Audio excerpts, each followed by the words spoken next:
Ponukani odličnim rezultatom akcije na otoku Krku, udruga Moj otok proširila je akciju zamjene azbestnih krovova i na druge dijelove Hrvatske. Saznali smo od Nenada Maljkovića, predsjednika udruge.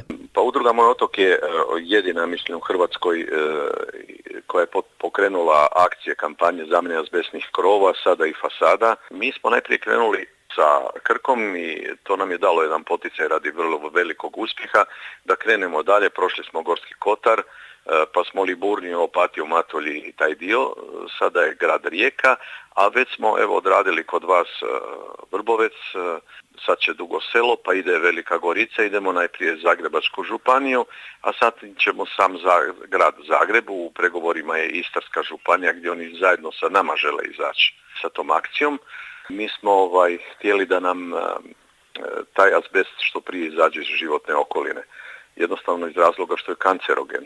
Jedan razlog, a drugi je što je provodi se zakon, nije još proveden o zabrani azbesta i obaveznom njegovom uklanjanju.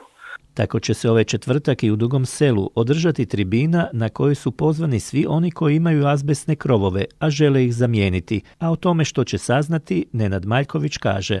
Gdje će na prezentaciji čuti pogodnosti udruživanja, koje su to pogodnosti, zašto ukloniti azbest, na koji način ga ukloniti, kako ga ispravno uskladištiti da bi se mogao odvesti, koga pozvati i na kraju krajeva kako iskoristiti udrugu da mogu što pogodnije, povoljnije i jeftinije doći do zamjene svog azbestnog krova, to jest fasade. Tribina počinje u 18 sati u gradskoj vijećnici.